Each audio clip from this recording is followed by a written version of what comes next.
Are you satisfied with your understanding of sustainability? If not, like me, imagine a journey together, a pluralistic one, with innovators, startup, academia, NGO, all together looking for solution to the greatest challenge of our time. I'm Samuele Tini, and this is the Sustainability Journey.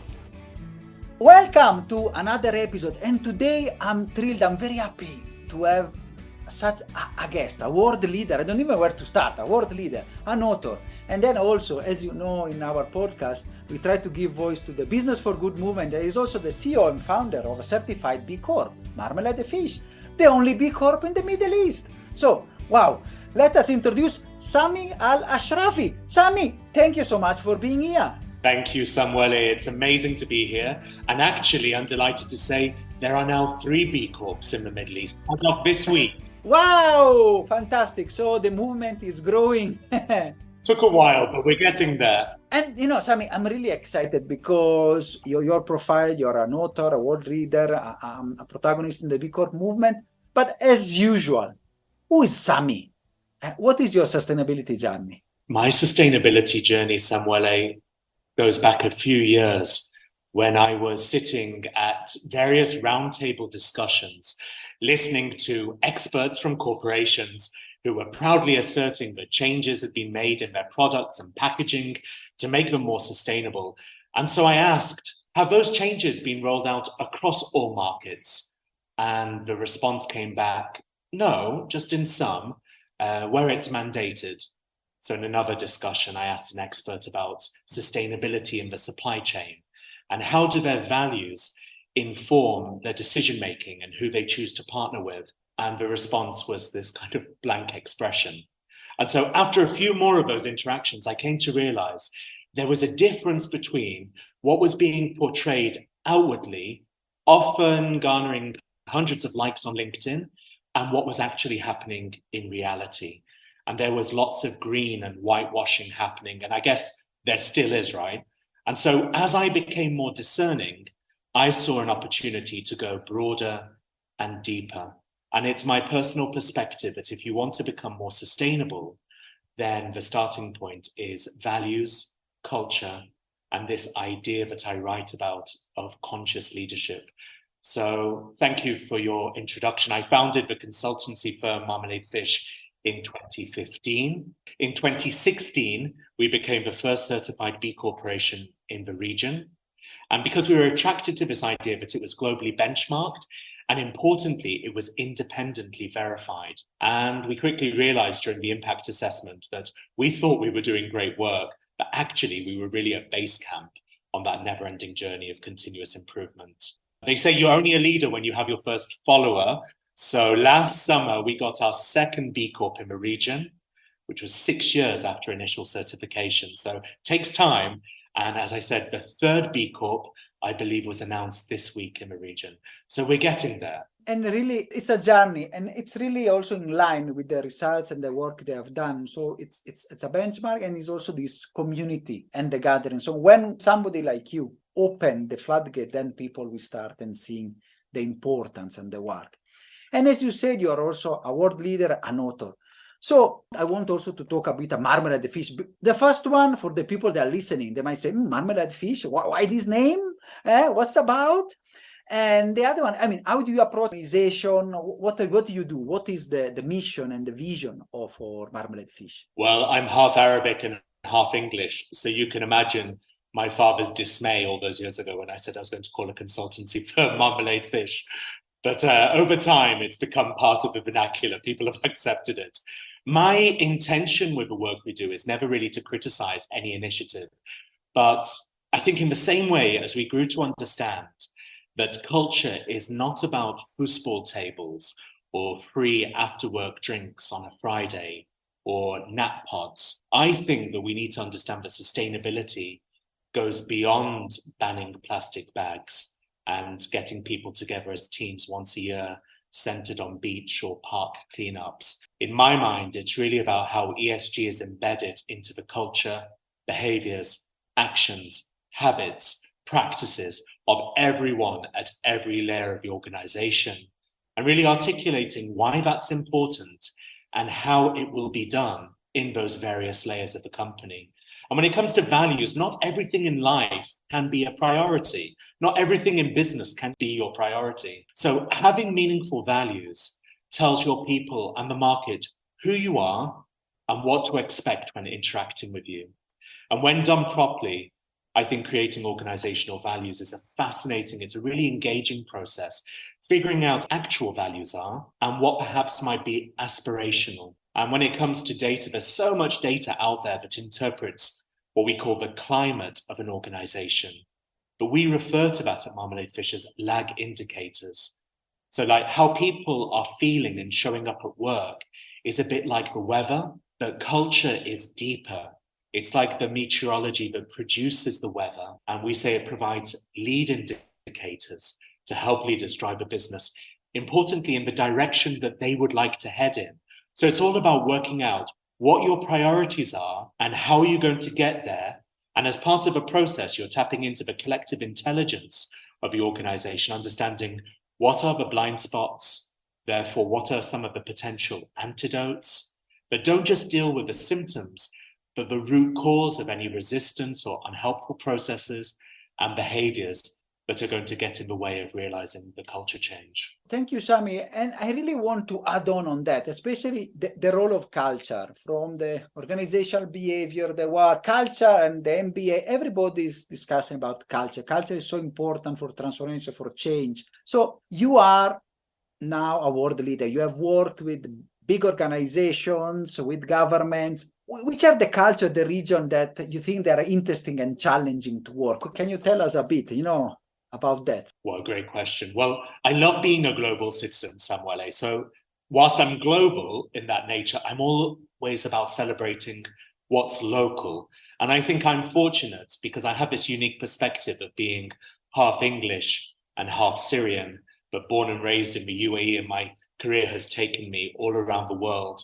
So I've been able to straddle different cultures. And through that, I've realized that leadership kind of needs to be broadened out to be relevant for the whole of humanity. And as you know, I have a chapter in Time4Humanity, my book, that explores this idea of conscious leadership in a global world. And that's particularly relevant because I'm speaking to you today from Dubai, where there are over 200 nationalities all trying to figure out how to live and work together. But to respond directly to your question, I absolutely love working with frontier and emerging markets. They tend to embrace these new ways of doing things and they want to evolve.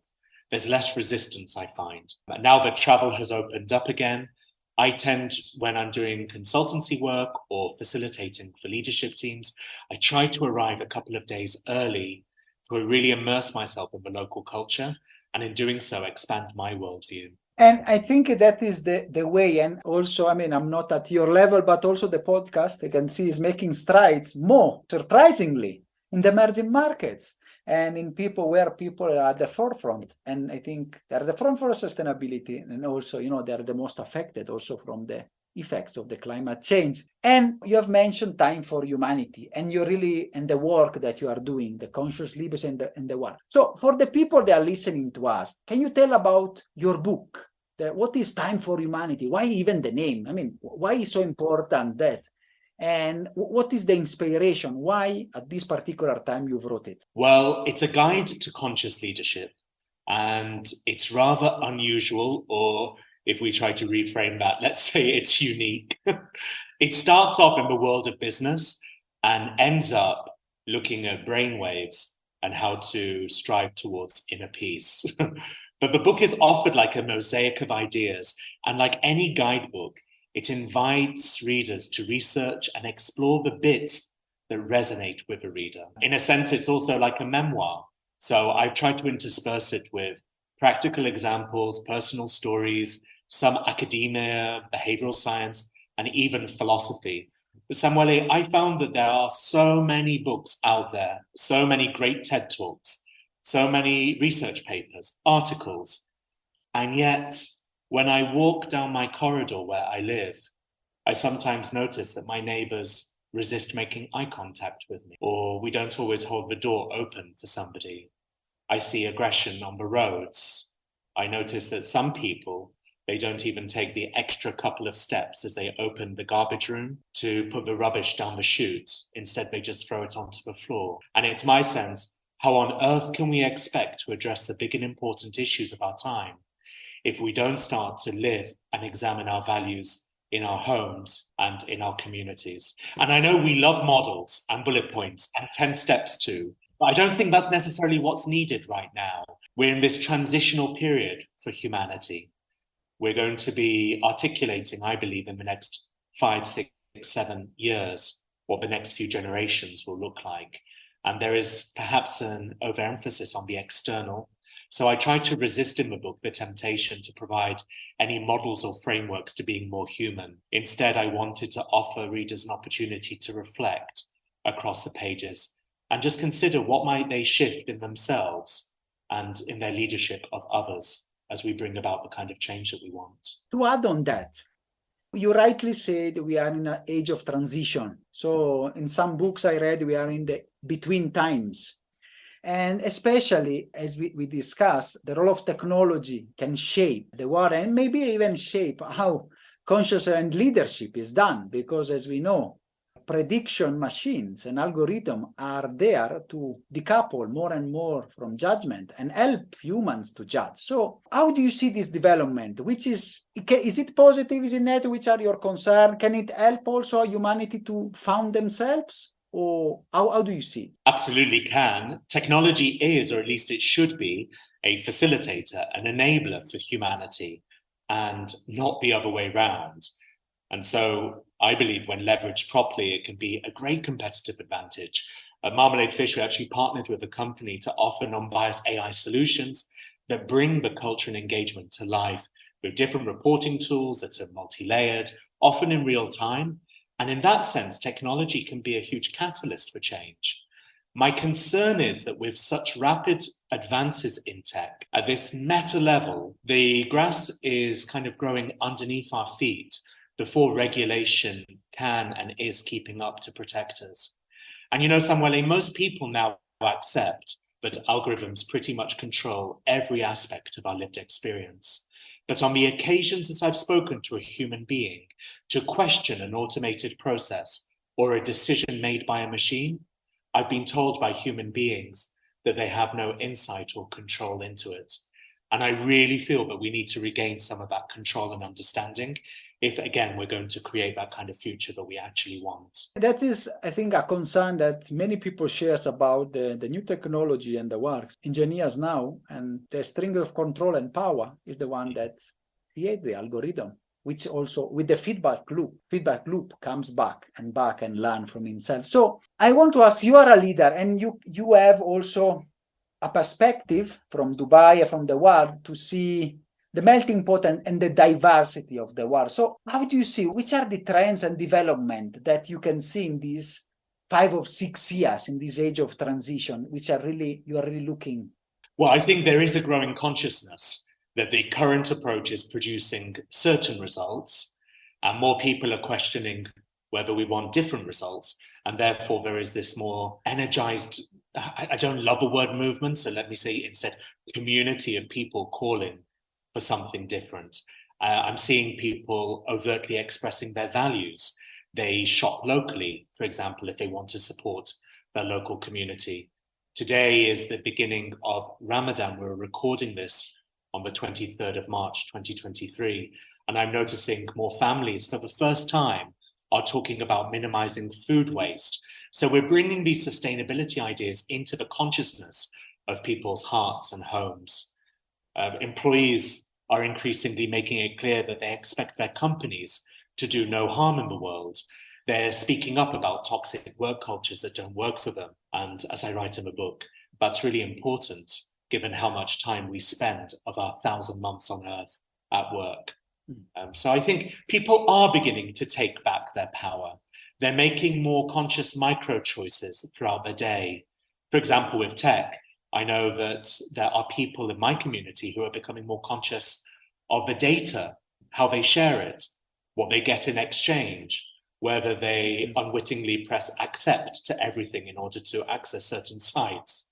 They're reevaluating their use of social media so that it enhances their lives rather than distracting them from living a full and meaningful one. And it's really the movement and the way also people, they are really taking back some power, some humanity, and also transforming a bit also is coming also transformation of businesses rather than the business as usual, the profits and the shareholder primacy. You know, the B Corp movement, it's really fostered a new way of doing business. So it can be one of the way we can take back our humanity and looking at all the different stakeholders. So my question on that is, why a bit you decided as a pioneer in 2016 to become a B Corp certified, and which was the impact of the certification on the company, the clients, how you have influenced also the way you work? And I love the way that you describe, Samuele, it is one way for humanity rather than the way. To be honest with you, we're still trying to raise awareness of B Corps in this part of the world.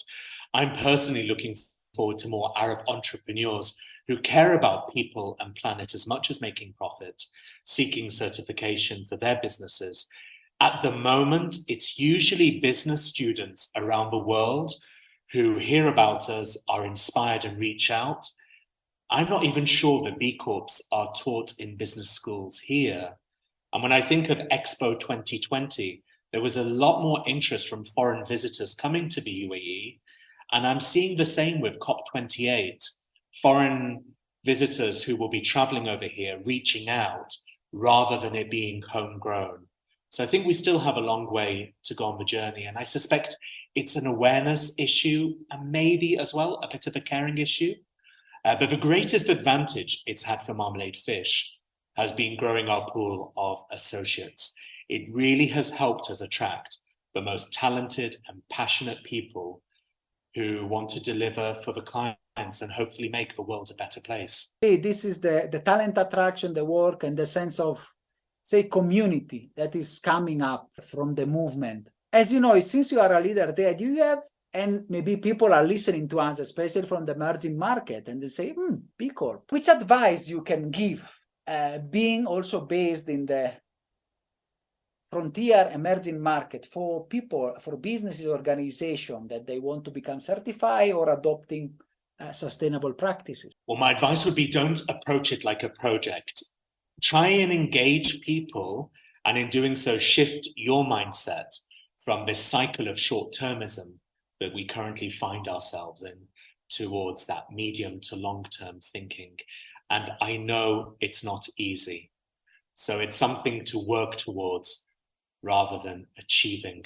I think we're so used to deploying initiatives and projects, and often they're top-down, creating a buzz, a hive of activity, or we use terms like Big Bang or it's the next flavor of the month, before we turn our attention to the next thing, which is understandable given the uncertainty that we're experiencing in the world right now. But that's not how B Corp or those equivalents work. It's about a commitment to nurturing a healthy culture, growing will and skill where everybody feels that they can contribute. And that takes time, it takes conscious effort. And it's really a journey. And we can say you are not alone in this journey. And to give my very humble and our very humble support, also the podcast is born just to give people that they want to embark in journeys, just ideas and listening to change maker like you on how to progress and better. And really, since we will be talking a lot because you are very insightful, but we are going to approaching the end, and I want to ask some more recommendations. So you have written in the book, The Time is for Conscious Leadership, The Time for Humanity. What do you recommend for people that they want to become more conscious leader and they want to regain their humanity? Well, if you're waiting for other people to change, and actually be that in relationships or politics or big business, you're likely to be waiting a really long time. So my message is we are therefore called to change ourselves. We can either choose to keep fighting the current or the existing dysfunction, or we can come together as conscious leaders, and I use a term, out-create something different and new. And there is so much good in the world. I know we don't often see it on our feeds or when we're doom scrolling, but my advice would be start or join a community of other conscious leaders. And that's what you're doing with your podcast. That's why the hashtag Time4Humanity is more than just a book title. It's a way of connecting into and sharing inspiration. Sometimes, Samuele, I just go on Instagram, put in the hashtag, and I just sit there tapping into the energy of it all. As I say, there is so much good out there in the world, and if we can come together, it's more likely that we'll build energy behind this community. Thank you so much for this positive and wonderful message. And if I may add as well, for another recommendation and call would be read the book and trying also to share and really become part of this change and this change maker community to really regain and solve the problems that are at stake for the next 5 or 10 years for our species. So I want really to thank you so much, Sami, for this wonderful episode and for your time. It has been an inspirational episode. Thank you. Thank you for all you do as well, Samuele, and to your listeners for taking time out to listen to this. Are you satisfied after this wonderful episode? Let's continue together our sustainability journey.